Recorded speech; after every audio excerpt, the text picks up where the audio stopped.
안녕하세요.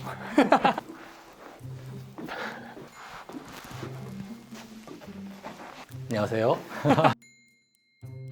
저는 한국에너지공과대학교 입학센터에서 학생 선발을 담당하고 있는 홍정기라고 합니다. 한국에너지공과대학교 곽준섭입니다. 교무처장을 맡고 있고요. 네. 교육과정을 만드는 일과 교수님들을 모시고 임용하는 일들을 관여하면서 이제 일을 진행하고 있습니다. 저는 한국에너지공과대학교 황지현이라고 합니다. 수소에너지 쪽에서 수소액화 쪽을 담당하고 있고요. 한국에너지공과대학교의 김희태라고 합니다. 반갑습니다. 복잡한 전력망을 연구하는 그런 연구를 하고 있습니다.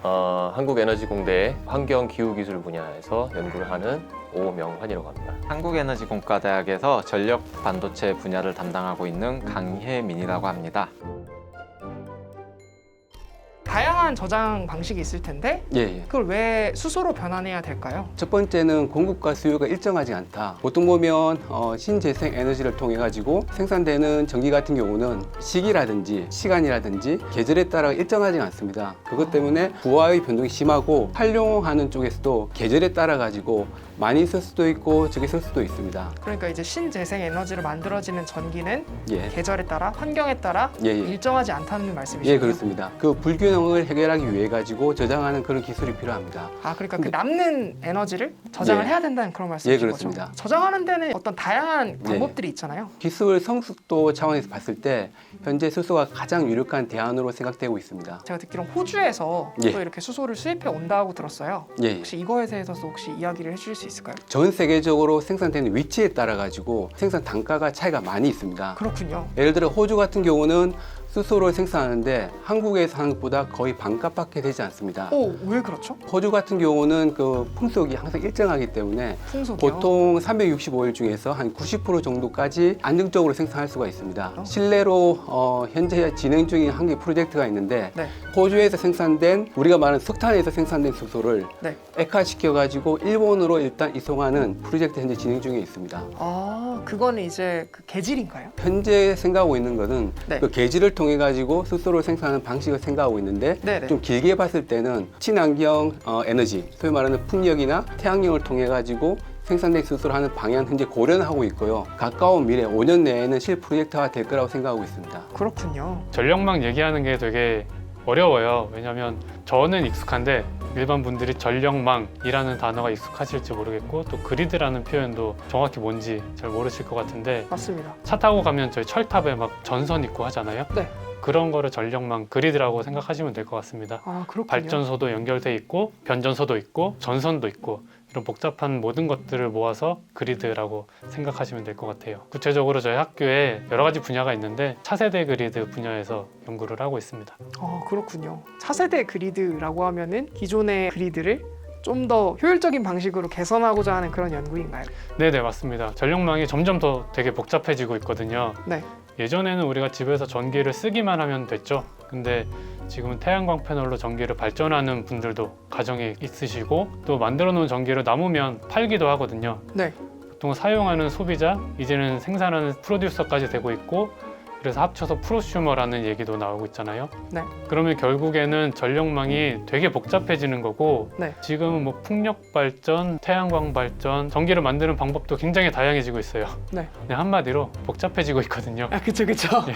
그래서 여러 가지 문제들이 있고 이런 것들을 좀 해결하려고 연구하고 있습니다. 네. 반도체는 크게 두 가지 반도체로 나눕니다. 메모리 반도체하고 비메모리 반도체. 메모리 반도체는 여러분들이 너무 잘 아실 거예요. 삼성 하이닉스가 거의 전 세계 시장을 독식하고 있는 그 저장 기능을 수행하는 메모리. 그것이 메모리 반도체고 네. 반도체긴 한데 기억 역할을 전혀 하지 않는 소자가 비메모리 반도체거든요. 오. 예를 들어서 태양전지도 반도체로 만들고요. 배터리도 반도체로 만들 수 있고 네. 또 CPU도 반도체입니다. 하지만 CPU에 저장 기능은 없거든요. 그래서 이런 것들을 비메모리 소자라고 하는데 네. 이 비메모리 반도체 중에 하나가 전력 반도체이고 전력 반도체는 우리가 220V 전원에 플러그를 꽂았을 때 바로 220V 파워를 갖다 쓰는 게 아닙니다. 이것을 휴대폰을 충전한다 하면 휴대폰은 9V 정도가 필요하거든요. 그러면 220V를 9V로 전환을 해야 돼요. 이 역할을 하는 것이 전력 반도체입니다. 그렇군요. 기후 변화는 이제는 우리 일상에까지도 영향을 미치고 있습니다. 점점 심각해지고 있고요. 예를 들어 최근에 우리나라에도 이례적으로 길었던 어떤 장마와 한파가 있었죠. 작년에 장마가 정말 길었었죠. 정말 길었었습니다. 네. 그게 이제 극지의 온도가 치솟고 제트 기류가 약해져서 발생한 일이었습니다. 해수의 온도가 올라가서 우리는 잘 못 느끼고 있지만 네. 산호초가 대거 소실되어 가고 있고요. 아, 그렇군요. 네, 산호초는 이제 바다 생물에게는 마치 숲처럼 네. 터전인데 그런 터전에서 살아가던 생물들은 집을 잃어가고 있죠. 이 기후는 여러분들은 이제 지각과 대기가 형성하는 것으로 생각하기가 쉽지만 사실은 오랜 기간 동안 이렇게 다양한 종들이 유기적으로 상호작용을 해가면서 만든 이 생태계가 날씨와 계절을 결정해 왔습니다. 결국 기후 문제는 인류가 배출한 탄소로 인해서 발생하는 온난화만이 원인은 아닙니다. 아, 그래요? 예, 우리가 생태계에 미쳤던 영향들이죠. 그러니까 숲을 없애고 농지를 개간하고 그리고 지나친 어획과 축산업 등이 원인이기도 했습니다. 이러한 문제는 우리가 상상하기 어려운 경제적인 타격도 가져올 수 있습니다. 예를 들면 이제 우리가 추산을 해보았을 때 기온이 네. 뭐 연사이 1년에 1.5도 정도 올라갔다고 해보자고요. 네. 그랬을 때 환경 또는 이제 기후 변화가 대응하지 못할 정도로 불규칙해질 수 있거든요. 아, 네, 그런 경우에는 갑자기 허리케인이 분다거나 기온이 올라갔을 때 수질이 나빠질 수도 있고요. 네. 네, 그리고 특정 온도 이상에서 살아남는 그런 뭐 바이러스라던가 네. 생물은 이제 우리에게 직접적으로 건강에 해를 끼칠 수도 있고요. 네. 그런 경우에 우리가 나중에 이제 그런 문제가 발생을 했을 때 그 문제를 고치려고 들어가는 비용하고 이 기후 변화에 대응을 하면서 네. 연구 또는 개발 그리고 정책 등에서 투자하는 것과 비교를 해봤을 때 네. 지금 바로 투자하고 움직이는 것이 상책이라는 것이 지배적인 의견입니다. 호미로 막을 것을 나중에 가래로 못 막을 수 있다는 그런 이제 한국 속담이 떠오르는데요. 맞습니다. 그런 맞습니다. 맥락인 것인가요? 네, 그렇습니다. 여러 국가들은 네. 이제 기후 변화 대응하는 어떤 정책과 기술에 중심을 두고 투자와 지원을 아끼지 않고 있고요. 뭐 한편으로는 이제 일찌감치 이러한 생각을 가지고 정책을 펼쳐서 예를 들어서 뭐 제로 탄소 에너지로 이제 자급자족을 할 수 있는 도시들이 이제 하나씩 구현되고 있다는 소식도 들립니다. 그런 만큼 우리가 빨리 대응을 하고 네. 열심히 노력하면 해결할 수도 있는 문제라는 거고요. 일단은 저희들은 그 수소 전중기 분야 관련된 모든 기술들을 연구할 계획을 세우고 있습니다. 제일 첫 번째로는 우리 수소를 생산하는 방법. 일단 우리가 생각하는 수전의 기술을 이용해 가지고 어떻게 CO2 배출 없이 수소를 생산할 수 있을까? 그 분야 한계가 있고요. 아, 수전해로? 예, 그렇습니다. 아, 그렇군요. 네. 두 번째는 그렇게 생산된 수소를 우리가 어떻게 효율적으로 저장, 이송할 수 있을지에 대한 기술을 현재 고려하고 있습니다. 그러니까 생산과 저장을 같이 고려하고 있는 예, 중이시군요. 그렇습니다. 단거리 소용량 이송에 적합한 압축을 해가지고 이송하는 방법이 있을 수도 있고요. 네. 액화를 시키든지 네. 고체에 담아가지고 저장해가지고 이송할 수도 있습니다. 고체에 담아요, 수소. 예, 그렇습니다. 그렇군요. 그리고 마지막으로 우리가 대용량 장거리 이송용으로는 수소를 액화할 수도 있고요. 네. 암모니아 같이 합성 기술을 통해 가지고 보다 더 밀도를 높여가지고 이송하는 그런 기술들도 있습니다. 아, 수소를 암모니아랑 잠시 합성해 놓은 상태에서 예, 그렇습니다. 옮겨서 다시 푸는 거겠네요. 예, 그렇습니다. 그렇게 생산되고 네. 저장 운송된 수소를 어떻게 활용할지, 예를 들어 가지고 게스터반이나 아니 연료전지를 통해 가지고 전기 에너지로 바꿔 활용할 수가 있겠고요. 네. 가정용으로 활용할 수도 있겠고요. 수소를요. 예, 그렇습니다. 이제 이 한국에너지공과대학교가 세계적인 그런 연구기관이 되기 위해서는 예. 어떤 차별성을 가지고 어떻게 노력을 해야 될까요? 전 세계 유수한 연구기관들과 일단은 협업을 같이 고려하고 있습니다. 독일에 있는 프라운호프라든지 영국에 있는 ITM 파워라든지 프랑스의 에어리퀴드라든지 여러 가지 연구기관들과 같이 연구 및 기술개발 프로젝트를 현재 활발히 진행 중이고 그리고 실전 단계에 있습니다. 그리고 수소 전주기 기술에 대한 국내외 최고 기술 전문가들로 교수진을 현재 구축 중에 있고 네. 정말 창의적이고 유능한 학생들까지 합류한다면 네. 저희 한국에너지국가대학교는 명실상부 세계 최고의 연구기관으로 도약할 것을 확신합니다. 농담 반 진담 반으로 말씀드렸지만 그리드가 굉장히 복잡하다고 말씀을 드렸는데요. 네. 단 하나의 기술로 이것을 해결할 수는 없거든요. 네. 여러 가지 기술들을 모아서 또 어떻게 잘 활용해야 될지 서로 머리를 맞대서 해결책을 찾아야 하는데 아, 그 협업이라는 것이 굉장히 쉽게 이루어질 수 있게 됩니다. 예를 들어서 말씀드리면 수소에너지 말씀해 주셨는데요. 네네. 수소에너지를 우리 전력망에 바로 연결시켜서 사용하면 또 새로운 에너지원이 될 수 있겠죠. 네네. 그런데 그걸 어떻게 연결해야 될지, 아, 또 기존의 전력망에 연결했을 때 어떤 부작용이 있을지, 혹은 우리가 어떻게 새로 대응을 해야 될지, 그런 운영과 제어에 관한 부분들도 연구가 돼야 되는 부분이고요. 네. 그리고 요새는 모든 것들에 머신러닝이나 AI들을 적용하고 있잖아요. 네네. 저희가 운영과 제어를 위해서 만약에 AI 시스템을 고려를 한다고 하면 그 트레이닝을 하기 위해 데이터셋이 많이 필요하겠죠. 네. 어디서 구할까요? 데이터셋들을. 사실 이런 것들이 그 방법은 떠올릴 수 있지만 실제로 실행하기 굉장히 어렵습니다. 아, 그렇군요. 예, 제가 예를 들어서 AI를 연구하는 사람이라면 네. 그 생명부지의 연구실에 들어가서 이러이런 연구를 해봅시다. 이렇게 학교 담장을 넘어서 가야 하는 것들이 그러네요. 어떤 좀 시간적인 제약 그리고 절차적인 여러 가지 어려움들이 있는데 우리 학교에서는 그냥 옆방 가면 되는 거죠. 아, 그렇겠네요. 예, 학교 안에서 모든 것들이 자유롭게 협업이 가능하고 네. 개별 기술 단위의 연구가 아니라 그것들이 하나의 세트로 모여서 전체 그리드 단위에서 어떻게 운영될지 모든 것들을 볼 수 있기 때문에 협업과 그 공동 연구에 대해서는 굉장한 장점이라고 생각합니다. 학생 때부터 이미 다 같이 공통된 환경에서 연구를 시작을 해서 공부를 시작을 하고 그런 환경이 이제 점점 성숙한 단계로 나아가면 훨씬 더 많은 것들을 협업을 통해 생각지 못한 문제들을 좀 쉽게 풀어갈 수 있는 그런 어떤 학풍이나 그런 배경이 만들어질 수 있다는 그런 맥락이신 거죠? 굉장히 정확한 부분이고요. 그래서 저희가 단일 학부로 운영을 하는 것 자체도 그런 부분을 생각해서 이 학생은 이렇게 가야 한다라고 정해주기보다는 네. 학생이 지금 시대에 필요한 여러 가지 신기술들을 배우고 자유롭게 좀 공부할 수 있게 구성하고 있는 측면이 있습니다. 저희 학교 안에서 이루어지고 있는 다양한 연구 분야들을 직접 참여하고 옆에서 연구하면서 배울 수 있기 때문에 배우는 학생 입장에서도 굉장히 큰 장점이라고 생각을 합니다. 교수님께서 전공하시는 게 이제 그리드 이런 측면에 있어서도 굉장히 유리하겠네요. 네네. 이런 배경이 이게 다양한 신기술들이 연구되고 있다고 들었어요. 예, 수소 에너지도 연구하고 있고요. 네. 대표적으로 AI도 적용해서 어떻게 운영하고 네. 제어할 것인지, 또 직류 전력망을 어떻게 활용할 수 있을지 직류 전력망도 있어요? 예, 처음 들었어요. 있습니다. 처음 그렇군요. 아셨죠? 네. 그러니까 저희 학생들도 우리 학교에 보면 네. 이런 거를 바로 배우고 알게 되는 거죠. 와, 그렇군요. 예. 직류 전력망이면 기존에 저희가 돼지코로 알고 있는 그 시스템으로 전력을 공급받는 게 아니겠네요. 예, 그러면. 지금 세상에서는 직류가 또 중요해지고 네. 필요해지고 있기 때문에 네. 적재적소에 활용을 하는 그런 전체적인 시스템 연구를 할 수 있다는 것이 저희 학교의 큰 장점이 되겠습니다. 실증 단계에 있는 연구 결과가 있다고 하면 그때는 그렇게 하겠지만 예를 들어서 이제 수소 에너지처럼요. 네. 그러나 기후 변화에 대응하는 것은 보통 이제 온실가스를 우리가 뭐 자원화하거나 고부가 가치화하거나 그러한 기술들인데 네. 그것은 아직 이제 성숙하는 데까지는 시간이 좀 걸리거든요. 아, 그래서 이제 연구 차원에서는 지금까지 우리가 생각하던 그 저탄소 배출을 네. 위한 연구에서 한 발짝 더 나아가서 네. 지구상에 이미 퍼져 있는 그러니까 인류가 그동안 배출해온 탄소를 회수하는 연구를 해야 된다고 생각합니다. 아, 탄소에 대한 회수. 예를 들어 이산화탄소 같은 경우에 바닷물이나 또 흐르는 강물 그리고 댐, 네. 뭐 늪지 이런 곳에 이산화탄소를 포함한 네. 뭐 온실가스들이 많이 녹아 있거나 아니면 대기와의 교환량이 많다고 합니다. 이제 이러한 정보는 사실은 이제 기후학자들의 연구 결과로부터 얻을 수 있고요. 네. 우리가 공과대학이긴 하지만 네.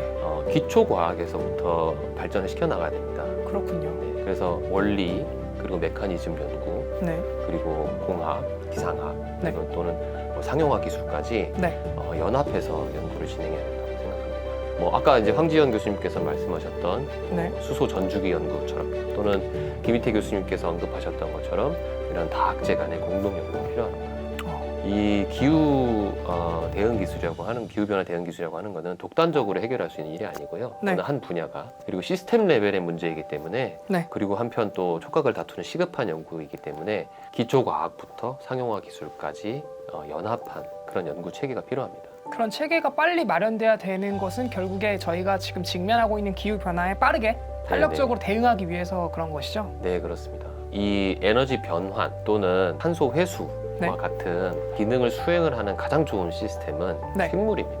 생물이요? 예, 생물학적 시스템이야말로 가장 탁월한 이제 탄소 회수 능력을 가지고 있다고 할 수 있는데 네. 그게 얼마나 절묘하냐면 세포 내부가 생각보다 아주 네. 밀집되어 있습니다. 그 안에서 네. 나노 크기의 기계들이 어떠한 연속적인 공정을 통해서 아주 다이나믹하고 그리고 복잡한 상호작용을 통해서 아주 최상의 에너지 효율로 이산화탄소를 빛 에너지를 이용해 탄수화물과 같은 화학 에너지원으로 저장하고 있습니다. 맞죠. 네, 그게 바로 포도당 아닌가요? 네 맞습니다. 네. 네, 우리 힘의 근원이죠. 예. 네. 그래서 우리가 이제 이런 것을 모사하려면 네. 나노 구조물을 합성할 수 있어야 되고 복잡하고도 이런 역동적인 네트워크가 어떻게 기능을 만들어내는가에 대해서 원리를 우리는 이해하고 적용할 수 있어야 됩니다. 더 나아가서는 이런 이제 뭐 탄소 회수 장치가 마치 생물처럼 진화할 수 있도록 유도하고요. 그 과정에서 흐르는 그 정보를 통해서 관리할 수도 있어야 됩니다. 대량으로 운영할 수 있는 효율적인 시스템도 개발해야 하고요. 나중에는 산업으로 견인을 해야 됩니다. 이 모든 작업을 하려면 예를 들어 나노 기술을 중심으로 생물학, 재료, 물리, 화학뿐 아니라 데이터 사이언스, 공학, 상용화 기술들이 결집해서 어떤 다양성을 확보하고 그리고 이제 하나의 네트워크로서 긴밀하게 상호작용할 수 있도록 하는 그런 이제 연구 체계를 만드는 것이 좋은 전략이라고 봅니다. 그렇군요.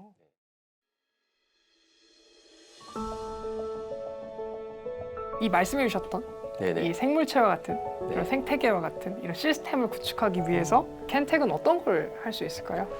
첫 번째는요. 저희 켄텍, 그러니까 이제 교육 쪽에서는 우리가 트랙이라고 하고요. 네. 그 다음에 연구 쪽에서는 연구소라고 하는데 네. 우리는 학과가 우리가 풀고자 하는 문제를 중심으로 조직이 되어 있습니다. 그래서 에너지 AI, 차세대 그리드, 에너지 신소재, 환경기후 기술, 수소 에너지 이렇게 5가지로 나눠져 있는데요. 여기에 참여하는 어느 구성원이든 간에 어느 분야에도 기여할 수가 있고 그 안에서 필요에 따라서 프로젝트를 통해서 문제를 해결해야 된다고 하면은 필요에 따라서 다시 재조직할 수 있도록 공통성을 확보하고 있습니다. 그럼 이제 사실 그런 연구가 네네. 사실 기존에 있었던 대학이랑 어떻게 보면 차별된 형태일 텐데 네. 그런 연구 체제는 구체적으로 어떻게 이제 학교 단위에서 구현이 될까요? 우리가 이제 아는 기존의 구조는 좀 수직적이지요. 네. 그리고 누군가의 롤이 정해져 있고 그 정해진 롤에 사람을 찾아서 맞춰 넣는 그런 것이 이제 기존의 구조라고 할 수 있는데요. 네. 그러한 구조에서는 탈피하고 뭔가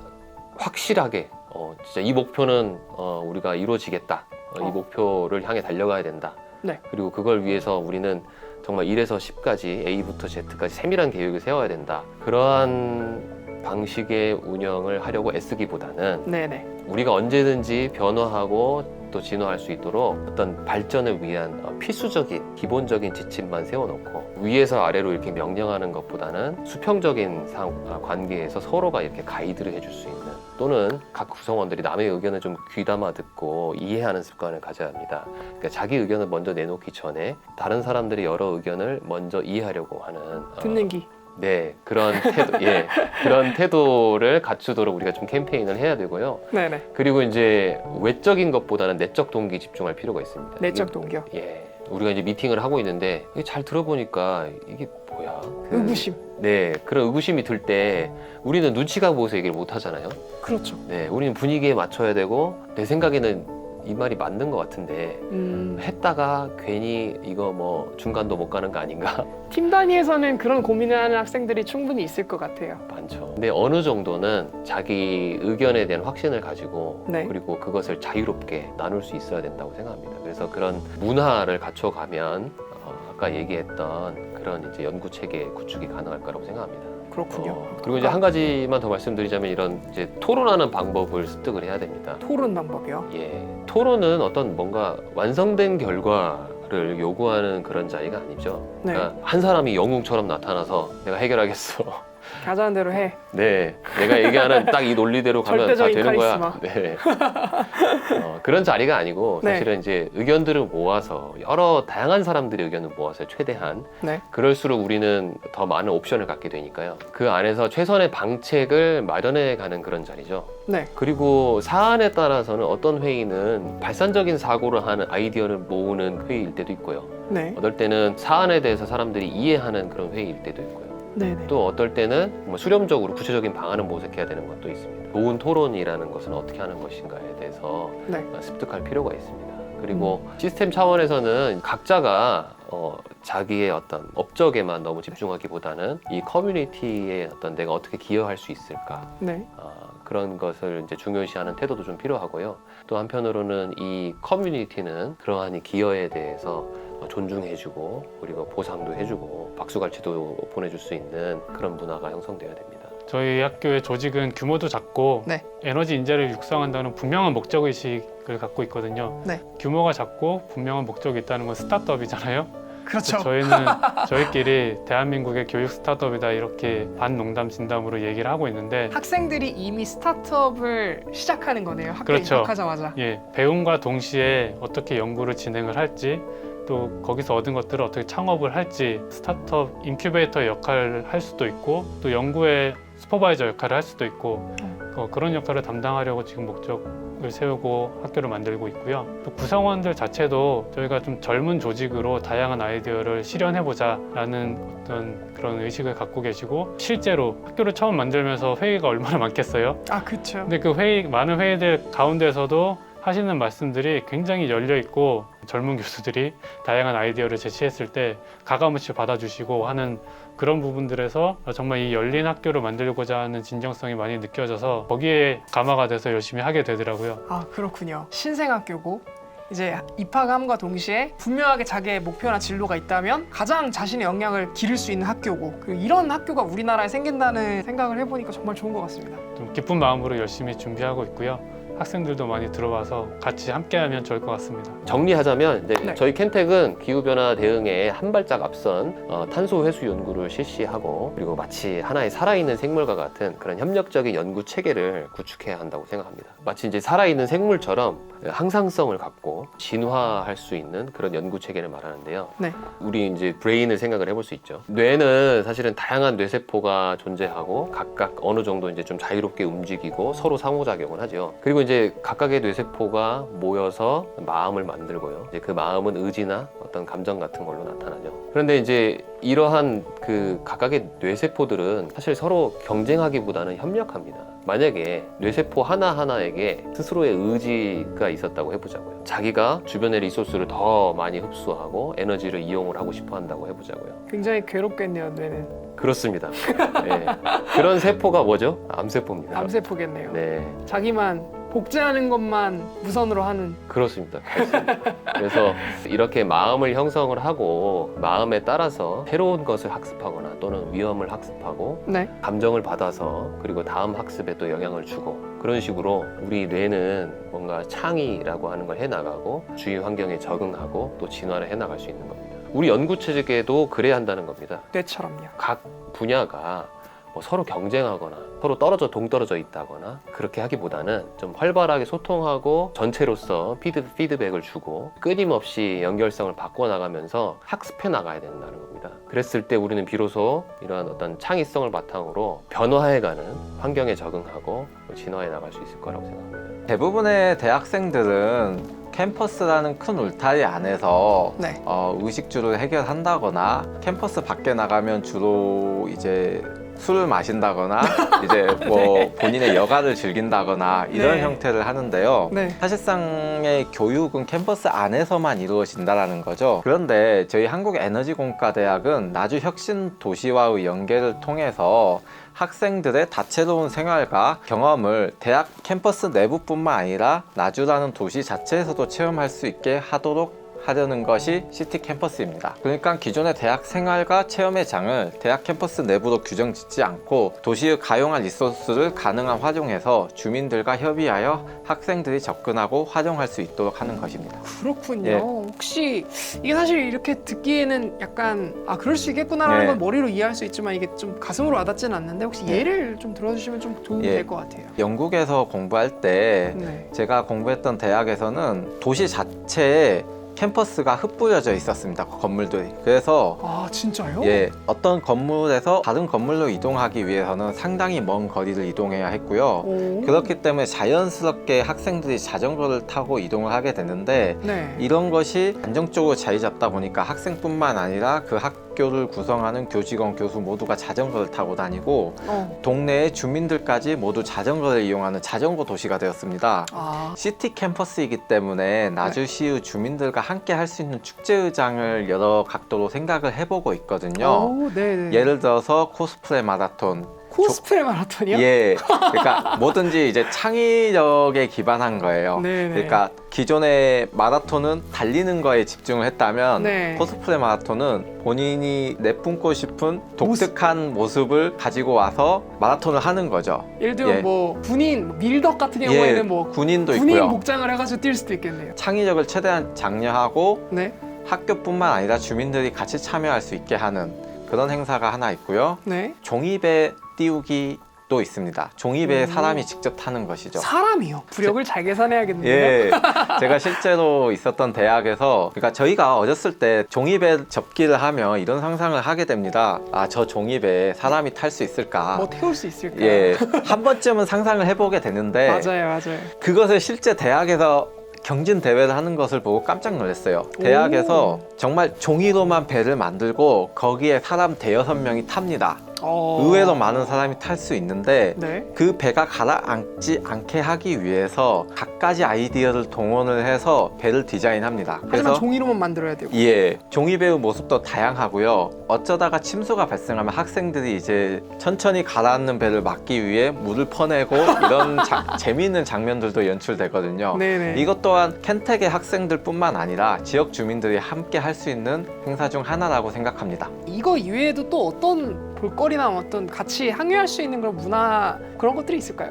영국 캠브리지 대학에는 대학 자체가 캠퍼스 내에 여러 개의 펍을 가지고 있었습니다. 아, 펍이 대학 안에 있어요? 예. 우와. 그래서 대학에서 학생들에게 상대적으로 저렴한 가격으로 맥주를 파는 것이죠. 이 맥주를 마신다는 개념이 네. 알코올을 마신다는 개념이 아니라 네. 학생들이 연구실이나 클래스룸, 교실을 벗어나서 좀 더 다른 오픈된 공간에서 연구원들과 토론도 하고 네. 소셜 활동도 하고 친목 활동도 하는 이런 공간이라는 것이지요. 일종의 교류의 장이네요. 예, 일종의 오픈된 교류의 장이고요. 캠브리지 대학 내에는 이글펍이라는 게 있는데 이글펍에서는 저희가 잘 아는 DNA라는 개념이 최초로 탄생했어요. 아, 그래요? 예. 거기서 탄생했어요. 이글펍에서? 예, 제가 생각하는 펍이라는 거는 술집이 아닙니다. 술집이라 생각하면 정말 큰 오해고요. 공부를 독서실에서만 하면 뭔가 답답하잖아요. 그래서 답답하죠. 가끔씩 바람 좀 쐬면서 공부를 하고 싶은데 맞습니다. 그럴 공간이 없으니까 사람들이 보통 어디 가죠? 카페를 가잖아요. 카페. 맞죠. 그래서 카페에서 공부하는 학생들이 참 많은 거거든요. 맞죠, 맞죠. 이제 약간 그런 개념의 확장이라고 생각을 해주시면 좋을 것 같습니다. 그러니까 이런 거네요. 저희 예. 뭐 예를 들어서 글로벌적으로 예. 경쟁력 있는 예를 구글이라든지 예. 이런 회사들은 예, 각 부처마다 모일 수 있는 예. 어떤 그런 모임의 장 같은 것을 예. 사내에다가 유치를 하고 있는데 네, 자연스럽게 이제 문화의 장을 만들고 네. 그 안에서 이제 지식을 나눌 수 있는 예, 그런 장을 만들고 싶으신 그런 예. 거라고 볼 수 있겠네요. 예, 그렇습니다. 만약 내가 학생이라면 이거 하나의 메리트도 굉장히 크다라고 생각을 할 텐데 대학 자체적으로 운영을 하는 그래서 술을 파는 이런 것이 우리나라에서 가능한가요? 저도 개인적으로 여러 가지 검토를 해보고 있긴 한데 여러 네. 절차상의 어려움이 있는 건 사실입니다. 캠퍼스 펍이 아니더라도 소셜과 디스커션과 공연 등을 학생들이 자유롭게 할 수 있는 어떤 장을 만들 것이라는 것은 정확히 말씀드릴 수 있습니다. 사실 이것이 본인들이 이용하는 거니까 본인들한테 어떤 자율권 같은 게 있어서 이런 것들을 기획할 수 있으면 좋을 텐데 혹시 이런 것도 참여할 수 있는 건가요, 학생들이? 예, 물론입니다. 학생들이 주도를 하고 만들어가는 시티 캠퍼스가 당연히 돼야 합니다. 저희 교수님들보다 훨씬 연배가 어리고 젊으신 학생들이 더 창의적인 아이디어를 가지고 더 열정을 가지고 추진을 할 수 있을 거라는 믿음이 저희는 분명히 있습니다. 그래서 저희가 하는 역할은 학생들이 임무를 완수할 수 있기 위해 최대한 서포트를 하는 역할이고요. 네. 그런 의미에서 한국에너지공과대 캠퍼스뿐만 아니라 나주 혁신 도시 자체가 학생들의 거대한 연구 공간이 될 수 있다고 생각합니다. 마지막으로 이 영상을 보고 있을 수험생들에게 전하실 말씀이 있다면? 한국에너지공과대학에서는 학생들이 듣는 교과목, 수업 방식, 생활 방식 등 모두가 학생들이 직접 설계할 수 있습니다. 학생이 주인이기 때문이죠. 그래서 시티 캠퍼스 기획도 이러한 맥락의 확장선에 있습니다. 더 이상 학교나 교수가 프로그램을 일방적으로 만들어서 제공하는 시대는 이제 끝나야 된다고 생각합니다. 학생들이 가능한 많은 경험을 하여 시행착오를 겪으면서 빠르게 변하는 시대에 당면한 과제를 빨리빨리 풀어나갈 수 있도록 역량을 갖추게 하는 것이 저희의 진정한 교육의 목표거든요. 그런 의미에서 한국에너지공과대학은 교육의 게임 체인저가 될 것이고요. 이러한 교육에 대한 갈증을 느끼신 학생들이라면 저희 학교로 적극적으로 지원해 주시면 좋을 것 같습니다. 저희 한국에너지공과대학교는 다른 대학과는 조금 차별성을 두고 있는데 첫 번째 내용이 에너지공학부 단일학부입니다. 아, 단일학부요? 네, 한 가지 1학년 때 학부만 있어요. 하나만 네. 있어요? 네. 근데 지금 쿠키님께서 말씀하신 것처럼 1학년 때라는 내용이 또 맞을 수도 있고 틀릴 수도 있어요. 아, 틀릴 수도 있어요? 네, 왜냐하면 모집을 하는 모집 단위 또는 학과가 에너지공학부라고만 있는 거고요. 네. 학년으로 올라갈수록 뭔가 또 다른 대학교처럼 학부에서 학과로 나눠지거나 그런 네. 개념보다는 어. 에너지에 관련된 아주 많은 분야를 공부할 수 있는 환경이기 때문에 한 개의 모집 단위다 이렇게만 좀 이해해 주시면 될 것 같습니다. 그렇군요. 네. 한 개의 모집 단위만 있고 네. 이제 학생들은 그 안에서 본인이 원하는 공부를 할 수 있는 그런 형태인 거군요. 네, 맞아요.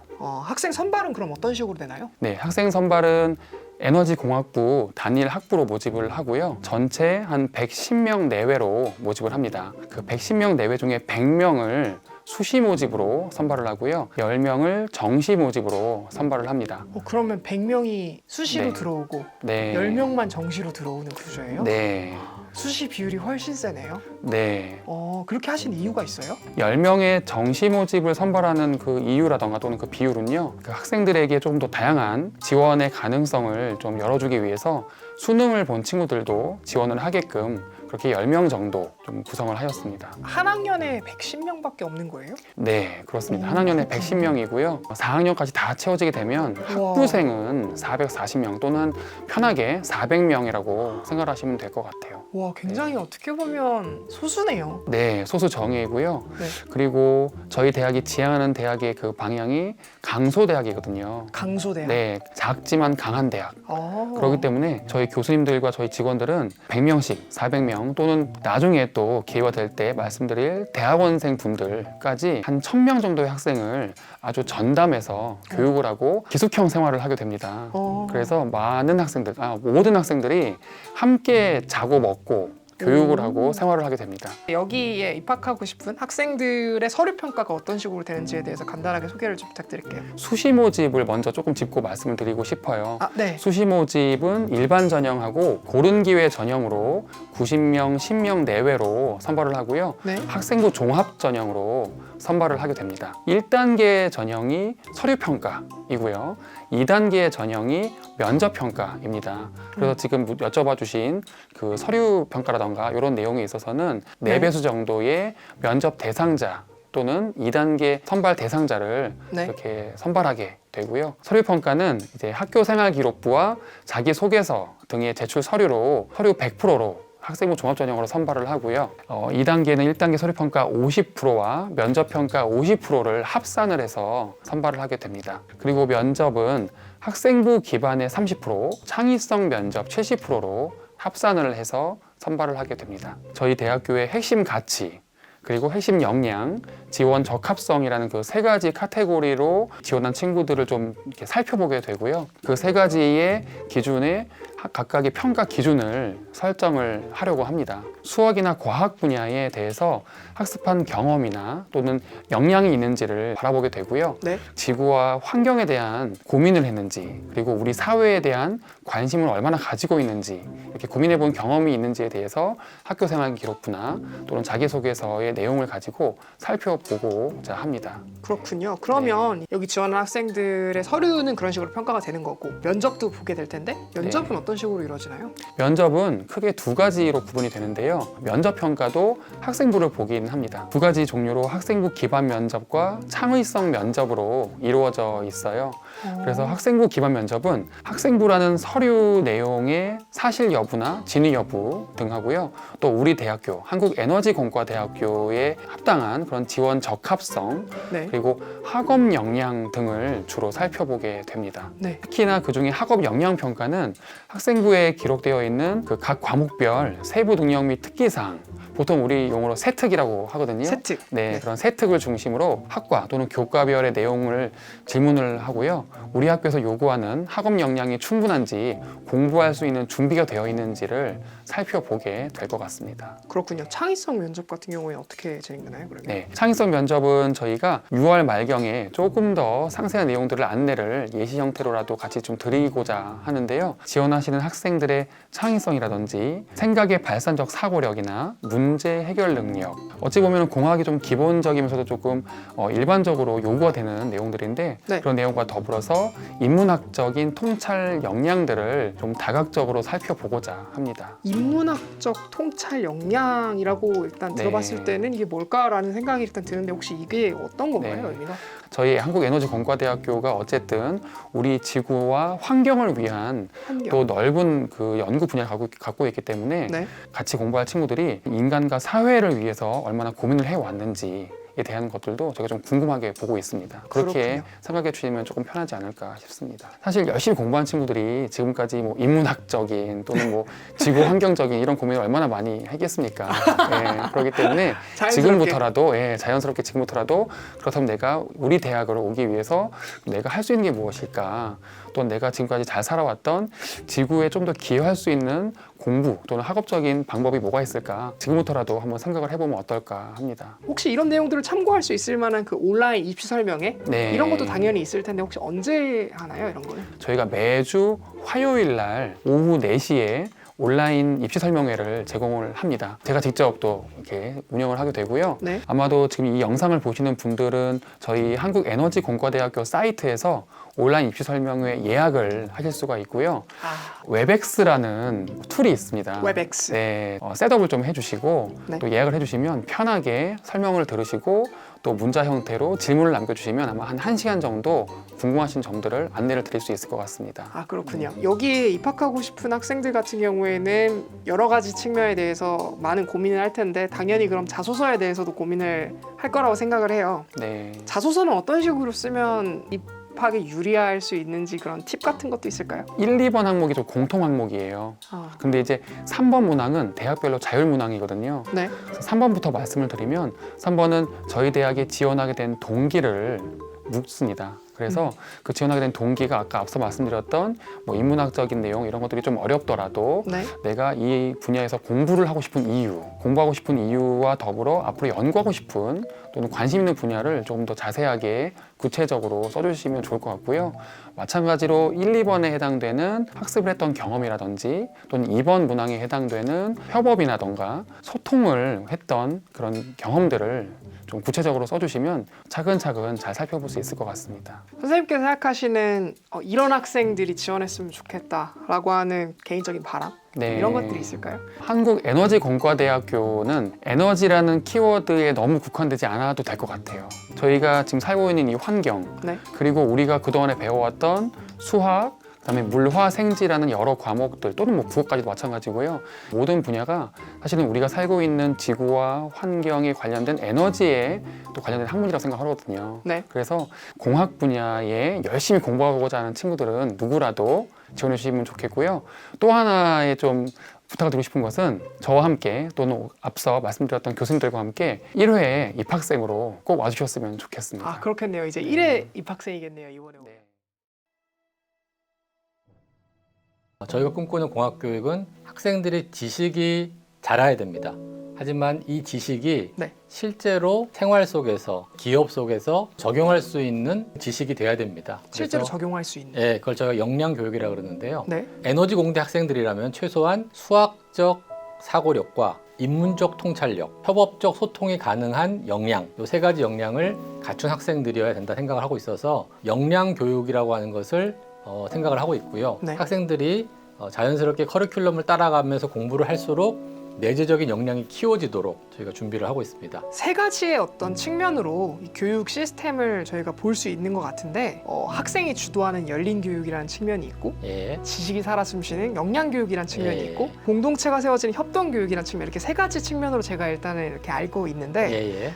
먼저 첫 번째 이 학생이 주도하는 열린 교육이라고 하는 것이 어떤 것인지 간단하게 좀 소개를 부탁드려도 될까요? 저희 학교의 주인은 당연히 학생입니다. 아, 그래서 저희가 늘 하는 얘기가 주어는 학생이어야 된답니다. 학생이 하는 전공 분야도 학생이 선택할 수 있어야 됩니다. 전공도. 예, 저희는 하나의 학부로 되어 있지만 그 안에 5가지 분야가 있습니다. 일반 대학에서는 5가지의 전공 내지는 학과로 분류되어 있지만 네. 저희는 그 5가지가 하나의 에너지공학부라는 학과 내에 들어와 있어서 내가 하고 싶은 분야를 스스로 선택할 수가 있습니다. 에너지 AI, 에너지 신소재, 수소 에너지, 그리드 모더리제이션, 차세대 그리드, 네. 마지막으로 에너지 기후 환경이 있는데 네. 내가 공부하고 싶은 것을 선택해서 공부할 수 있고요. 또는 내가 이 5가지 분야를 자세하게 공부하고 싶다라고 할 수도 있고 나는 어느 하나만 집중해서 하고 싶어요 라고 할 수도 있습니다. 할 수도 있어요. 내가 다 해볼 수도 있고 맞습니다. 하나만 집중적으로 해볼 수도 있고 맞습니다. 예. 이거 해보다가 이런 거 해볼 수도 있고 맞습니다. 나는 앞으로 연구자가 되고 싶어. 네. 나는 꿈을 가지고 창업을 해보고 싶어. 네. 이런 커리어 패스에 따라서 내가 그 커리어를 만들어 갈 수 있도록 열린 교육을 설계를 하고 있습니다. 그렇군요. 예, 어떤 식으로 할 수 있을까요, 그거를? 예를 들어서 학생들이 학교 들어올 때는요, 사실은 큰 생각 없이 들어오실 수 있어요. 맞죠. 맞죠, 하지만 맞죠. 예, 학교 들어와서 저희 교수님들이랑 같이 생활에 나가면서 네. 내가 하고 싶은 일들이 생기기 시작합니다. 그랬을 때 그 일들을 충분히 커리큘럼 내에서 먼저 선택해서 진행할 수 있도록 만들 예정입니다. 예를 들어서 크게 보면은 파운데이션, 전공에 해당되는 에너지 리터러시, 커리어 패스 교과목들이 있습니다. 오, 그렇군요. 그래서 기초에서는 공통적인 기초 교과목을 배우고요. 네. 에너지 역량에서는 아까 말씀드린 5가지 영역에서 배우고 싶은 것들을 골라서 배울 수 있습니다. 네. 그리고 나면 이제 내가 사회에 진출할 때 에너지 연구자로서의 역량을 키울 수도 있고요. 네. 창업가로서 역량도 키울 수 있습니다. 또 어떤 학생은 나는 세계적인 기업에 취업하고 싶어라고 학생도 있겠죠. 네. 그럴 때 커리어 패스를 통해서 그 역량들을 키워주는 교육들을 우리가 설계를 하고 있습니다. 학생이 주인이기 때문에 학생이 선택하실 수 있습니다. 그렇군요. 예. 연구자가 되고 싶으면 연구자의 길을 걸으면 되는 것이고 예. 창업자가 되고 싶으면 창업자에 대한 커리어 패스를 하면 되는 것이고 맞습니다. 여러 가지 자신의 어떤 자기 주도적인 나의 진로, 내가 어떤 삶을 살아갈 것인가를 학부생 단위에서 그릴 수 있다 이런 말씀이시고요. 예, 맞습니다. 또 이제 말씀해 주셨던 그 지식이 살아 숨쉬는 역량 교육이라는 측면도 있었잖아요. 예. 이런 부분에 대해서도 혹시 소개를 부탁드려도 될까요? 지식이 살아 숨쉬는 역량 교육은 지식 자체를 습득하는 것이 네. 가장 중요한 포인트가 아니라 네. 지식이 실제로 적용되는데 포인트가 있는 교육입니다. 응용할 수 있는 지식을 교육하는. 예, 그렇죠. 예를 들어서 쿠키님께서 너무 잘 아시는 연력학 제2법칙, 예. 엔트로피 법칙 있죠. 네.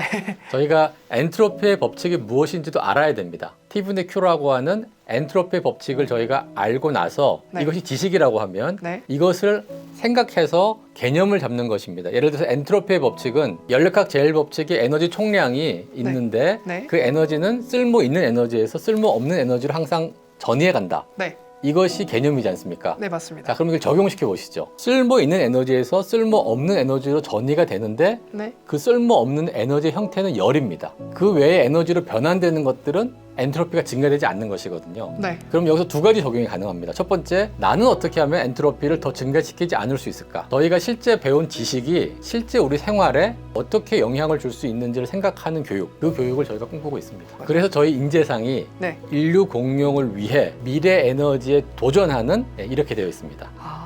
인류 공룡과 위해 미래 에너지. 미래 에너지. 예, 그래서 저희가 이것을 위해서는 개념뿐만 아니라 적용까지 갈 수 있는 지식을 저희가 같이 공부하는 것이 저희의 교육 목표입니다. 공동체가 세워지는 협동 교육이라고 하는 이런 측면도 여기에서 차별성으로 말씀해 주셨는데 이것에 대해서 마지막으로 소개를 해주시면 어떨까요? 저희 학교가 앞서 말씀드렸었는데 작은 규모의 학교입니다. 네. 100명의 한 학년이고 4학년 전체를 따져서 400명. 이 전체 인원이 레지던셜 칼리지라고 하는 기숙사 생활을 하게 됩니다. 한마디로 표현하면 해리포터 기숙사입니다. 그렇군요. 몇 가지 특징이 있죠. 호그와트네요. 호그와트입니다. 몇 가지 특징이 있습니다. 예. 첫 번째는 기숙사 안에 이름들이 있는 몇 가지 하우스가 있죠. 네. 하우스별 특징이 있습니다. 아 맞아요. 네, 그리핀도르가 있고. 맞습니다. 저희도 똑같이 2개의 하우스가 있고요. 네네. 2개의 하우스마다 특징이 있을 것 같습니다. 그다음에 또 하나의 특징은 기숙학교이기 때문에 기숙사에 사감이 있느냐? 사감도 있을 수 있지만 그보다 더 먼저 교수님들이 학생들하고 같이 생활을 같이 생활하나요? 합니다. 와 이거는 호거트를 보시면 네. 거기 교수님들이 들어와서 사시죠. 아 진짜요? 예. 아 그쵸. 사시죠. 맞아요. 레지던셜 칼리지의 원조가 영국이라서요. 그렇군요. 네, 그래서 그렇습니다. 그 시스템이 미국에 들어와 있고요. 네. 미국에 특히 학부 교육을 중시하는 사립학교에 레지던셜 칼리지가 들어와 있고요. 우리나라에도 한두 군데에서 합니다. 아 저희는 이제 소규모이기 때문에 좀 더 밀착력 있게 할 수 있죠. 그렇군요. 이게 왜 중요하냐면요. 네. 교육은 클래스에서만 이루어지는 것이 아니라요. 교수님들의 삶을 통해서 학생들한테 교육이 전달됩니다. 네. 삶으로 가르치는 것만 남는다라고 하는 책이 있습니다. 교수님들이 학생들이랑 같이 살면서 네. 삶의 모습 속에서도 배울 수 있습니다. 이게 레지던셜 칼리지입니다. 그래서 학생들은 레지던셜 칼리지에서 RM이라고 하는 레지던셜 마스터 교수님과 같이 생활하면서 그 교수님의 삶을 통해서 배우고요. 학부 소속 교수님들의 인문적인 여러 가지 디스커션을 통해서 지도를 받고요. 네. 전공 교수님이 지도를 받습니다. 저희가 그래서 3중 케어라고 그러는데 학생 한 명당 3분의 어른 친구가 이 학생들과 같이 삶에 대해서도 이야기해 주시고 오. 또 전공에 대해서 얘기해 주시고 네. 또 대학 생활에 대해서 얘기해 주십니다. 우리 대학에 오시면 내가 누구인지 이 세계가 어떤 세상인지 그래서 나는 어떤 의미로 이 삶을 살아야 될지를 레지던셜 칼리를 통해서 저희가 같이 알아가고자 합니다. 교수님들 힘드시겠는데요? 힘들 수도 있는데요. 굉장히 보람될 예정입니다. 아 그렇군요. 새로운 꿈을 꾸면서 졸업할 수 있는 것을 보는 것은요. 아 교수 내지는 스승으로서 가장 큰 보람입니다. 저희는 레지던셜 칼리지를 통해서 그 학생이 꿈을 가지면서 이 대학 생활을 하고 인생에 대한 설계와 인생에 대한 가치를 알고 나의 가치를 알면서 공동체를 함께 키워나가려고 하는 꿈을 꾸는 그 꿈을 학생이 가지고 졸업한다는 것은 가르치는 사람으로서 내지는 먼저 태어난 사람으로서 선생으로서 굉장히 보람될 일입니다. 힘들더라도 저희가 굉장히 추구해야 될 가치라고 생각합니다. 듣기만 해도 정말 멋있으시네요. 예. 흥분되시죠? 예. 저도 가슴이 뜁니다. 아 나는 에너지 연구자로서 한번 성장해 볼 거야. 네. 인류를 위해서 공경을 추구해 볼 거야. 내지는 나는 새로운 가치를 창출하는 스타트업을 해볼 거야 라는 학생들이 3학년쯤 되면 나오기 시작합니다. 네. 그러면 4학년 때가 되면은요, 나는 에너지 연구자가 될 거야 라는 친구들은 실제로 연구실에 가서 대학원생들과 교수님과 함께 실제 미래 내가 해보고 싶은 연구를 해볼 수 있습니다. 그것이 UIP 어드밴스인데요. Undergraduate Inquiry Program입니다. 탐구를 하는데 좀 더 어드밴스한 탐구를 실제 대학원에서 진행하는 것을 말하고요. 네. 스타트업 프로그램은 4학년 때 실제로 1, 2, 3학년 때 배웠던 여러 가지 기초를 통해서 내 아이디어를 넣어서 4학년 때 실제로 창업을 해보는 겁니다. 그리고 그 창업은 학생 혼자 하는 것이 아니라요. 네. 학생이 갖고 있는 아이디어와 열정, 그리고 저희가 갖고 있는 에너지 관련된 기업들이 많습니다. 이 근처에 있는 에너지밸리에 있는 많은 회사들이 갖고 있는 자본과 기술력을 연결시켜 드릴 겁니다. 외부 펀딩도 연결시켜 드릴 겁니다. 오, 학생이 4학년 때 진짜 원하면 네. 실제로 펀딩과 기술력과 창업에 대한 노하우를 가지신 분들이 멘토로 참여해서 그 학생이 실제로 스타트업을 할 수 있는 수업이 아니라 실제 스타트업을 할 수 있는 프로젝트를 시행하게 됩니다. 창업의 기회를 그렇죠. 실제로 주는 거. 예, 그래서 UIP 어드밴스로부터 나온 연구 결과와 예. 실제 창업을 해보니 어떻더라고 하는 그 결과들을 모두 모아서 네. 켄텍 캡스톤이라고 하는 축제를 엽니다. 오, 거기서 그렇군요. 내가 이렇게 해봤더니 이런 결과가 있었습니다라고 하는 발표회장을 엽니다. UIP 어드밴스를 통해서 나온 결과들을 대학원 교수님들이 함께 기뻐해주고 네. 창업을 했던 친구들은 더 큰 창업으로 연결시킬 수 있도록 또 연결할 수 있는 축제회장이 만들어집니다. 그렇군요. 이것이 이제 졸업 시험입니다.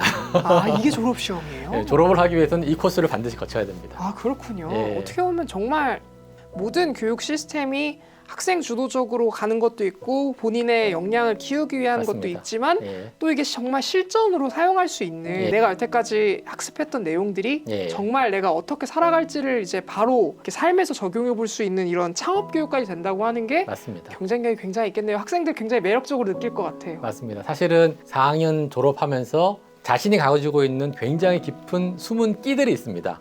이 끼들을 마음껏 발현시켜보고 그 발현된 끼에 대한 능력을 자신이 인정하면서 세상에 나가고 싶은 그런 마음을 가질 수 있도록 같이 꿈을 꾸고 싶습니다. 감사합니다, 교수님. 예, 감사합니다.